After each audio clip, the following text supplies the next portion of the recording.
Welcome back to Ferocious Education. This is Zed. Today I'm talking about Zomedica as requested by folks on Discord and on Twitter. And what I'm going to be looking at specifically is how their sales plan has changed from December to now. And I'm going to look into two different SEC filing or news and then compare the two to give you a better perspective on what's happening right now. And then I'm going to go towards a little bit of technical analysis and before that institutional interest. So let's jump right into that. So, Treforma. You've heard about Treforma multiple times. I've covered it multiple times ago as well. They're basically diagnostic machines for canines and cats, or animals, whatever. And they work in veterinary offices, and what I want to look at is not Treforma itself. I covered it in my last video. You'll find that in the description below if you're interested about what Treforma is. But today, we're looking into this latest news that we got last night. Zomedica to build direct sales force for Treforma platform. And a lot of people were thinking, well, hold on, didn't they have the first commercial sale of its Treforma platform last month? Yes, and they did have a different plan before. And so what I'm going to do is I'm going to talk about the different plan news and then the new one, and then we're going to compare them together.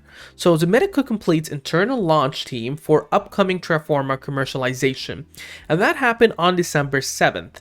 They have a veterinary health company creating a point-of-care diagnostic product for dogs and cats. Today announced that with the hiring of Deborah Rock to lead the company's marketing department, its internal commercial leadership team is complete. Joining Zomedica as a senior director of downstream marketing and communication is Deborah Rock. And then goes a bit about who Miss Deborah Rock is. And then Miss Rock joins Milkshilk, Bonnie Bragdon at Zomedica, Mr. Schlegfeis, and they go on a little bit further, and they say, then at Abbott Laboratories, where he was responsible for development of more than 100 sales professionals and managing servicing at $300 million. We're going to move on a little bit further, and the story continues. Dr. Bragdon joined Zomedica, and they do talk about there, and they do go ahead and talk about they could not be more pleased to have such a capable, experienced team and professionals leading our commercialization efforts. So they do go ahead and add, I could not be more pleased to have such a capable and experienced team of professionals leading our commercialization efforts. And they move on. I have complete confidence in Bonnie, Mike, Deb's capabilities to lead the commercialization success. Now, they do have patents, etc., and the commercial sale date is on March 30th, 2021. And they do go ahead as well and provide a bit more updates into an actual CEO letter, shareholder letter later on back in January. And they say we're on course. We are, of course, approaching our planned March 30th commercial launch of Treforma, our point-of-care diagnostic platform. Commercialization plan remains on track, and we're beginning to build inventory. As our sales efforts begin, we intend to implement a controlled release phases where we slowly begin the sale of Treforma instruments and at least 3 assays in a limited geographic area in order to test the distribution system to be sure that it performs as we anticipate in these COVID-19 challenges. We then expect to add 2 more assays later on in 2021, and we continue to pursue limited target marketing. Now, the lesson learned during COVID impact period are expected to be invaluable as we proceed further in the future. Towards the end of 2021, we hope to expand our geographic coverage if the market conditions justify that expansion. With the sales focus on 2021, we will be creating an installed base of Treforma instrument, and they go ahead and talk about the extra instruments they're going to be adding on. But today, or yesterday actually, in fact, like Thursday morning, we got an actual new piece of information to kind of bring this puzzle together. So this was actually one of the first times they talked all the way back from what we have seen recently. So they went quiet for, I believe, a month or so. So April 15th, March 16th, as I did say previously in my last video. And they do go ahead and talk about Robert Cohen, CEO, commented as Treforma market presents growth. We intend to transition from a distributor-based sales model to a direct sales organization. Remember, distributor-based sales model, that's what they talked about previously. However, due to anticipated changes at our current distributor that we believe that have impacted its ability to market our products effectively, we will be accelerating that transition and building of direct sales organization. Now, while this effort might slow down the initial sales of Treforma, We have taken this action to avoid any disruptions to our customers and to provide a stronger foundation on which to build the marketing and sales of both Terforma and any future product developed or acquired by Zomedica. Zomedica currently employs 8 direct field sales personnel supported by 2 regional managers, a vice president of sales, a chief commercial officer. Brooke Hersbit, a commercial officer of Zomedica, commented, "During my time as the head of sales and marketing at IDEXX, not Ideanomics by the way, I saw the value of impact of the direct sale organization. A direct sales force will significantly improve our ability to serve our customers and to sell our products in a veterinary market in the longer term. We are fortunate that we have the financial strength at Zomedica to make this transition and look forward to building a quality sales force to match the excellent quality of Terforma." And so what happened here? Well, it looks like the distribution of or using distribution agent has flunked, and after a month, they don't have much to show for it, and they're going for direct sales. That's basically what I'm trying to read off it. I'm trying to be unbiased and trying to read this one as someone who's trying to read between the lines. What happened? Why are you not bragging about all the sales you might have had, from the last month? Because last month you talked about the first commercial sale, and it was one sale.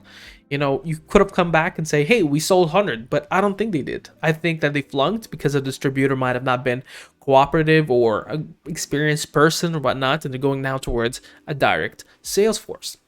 Now, I do think a direct sales force would probably be more beneficial because they can control them with bonuses, etc., incentives. But nonetheless, we see that transition, it's a little bit more of a longer play now than we intended to. We're not talking about sales currently, so maybe quarter 1 might actually not be as good as we wanted to. Quarter 2 might be a little bit Quarter 3 maybe something where we start seeing these sales coming in.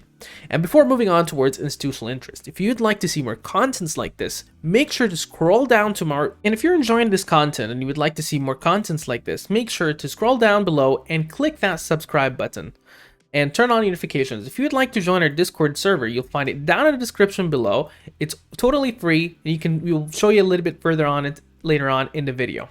Now, in terms of institutional buyers, what we get to see here is that there's continuous interest from institutional buyers. Just yesterday, you have Optimum Investment Advisors adding 20,000 shares. Before there, you're seeing thousands of shares, not as massive as we did have in March.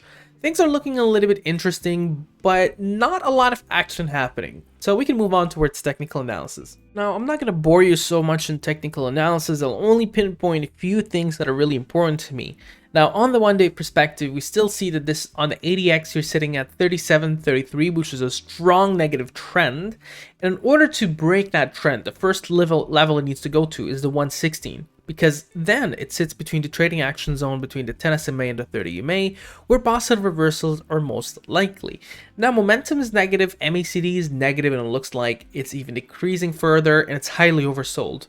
So at this level, technical analysis is not indicating that a reversal is there soon. I mean, it did before, but with a 12% drop today, it really changes things around. And on the 1 week perspective, we don't have much information to talk about.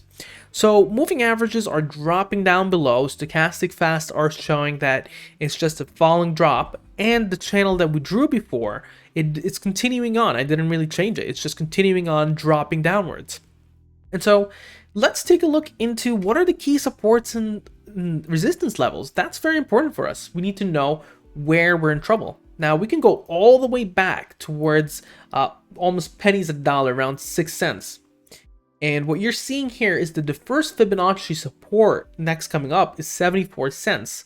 And then afterwards is 6 cents. Current resistances, 115, 149, 182, 230, and 291. Now, we can go ahead with just normal price line actions and try to find these support levels. And we see a very, very strong one at the 84 cent level. Now, this is more of a troublesome kind of alert, and also could be a bounce play. So keep that in mind. It's dropping down, but 84 cents is a crucial point. Below there, you're looking at 79 cents. Then we go down to 49, and then we start going down just a little bit further to 25 cents before hitting the 19 cents and then 11 cents. And now significant resistances, you're seeing a very strong one at 92 cents. And then above there, without having to say. It's of course the dollars, more of psychological resistance, and then you got the 106, and then from there on you're looking into 119, 135, and then jumping up to 149, and then going up to right around 173, 191, and then you're looking into 199, and then up towards 219, and then from there 234, you're looking up to 250, and then up to 268, 283. Comes to the question to Ed, what do you think is happening here? What do you think we should do? Now, this one here, they definitely have a product that might bring good amount of revenue in there. It is delayed. Now, I wouldn't say it's because of their fault. We don't know the details in there yet. For all we know, that the distributor agent didn't really go on with their end of the deal, and they have to take things in their own matter into more of a situation that might delay a little bit sales, but might bring better revenue later on. That's as far as we know, and I would say it's more of a speculative play at this point, with strong potential revenue later on in the future. It's a little bit of a scary gamble to buy at this level, but you get to see that this is a very strong support, but you do have a very strong momentum negative channel that keeps diving down. This is a rocket landing. It's a plane landing, and the question is, when is the next time it's going to take off? Would you like to watch more videos? Make sure to subscribe. Have a wonderful day and a good one. Now, if you made it this far into the video, I do recommend that you go ahead and join our Discord server. There's a lot of amazing folks in here.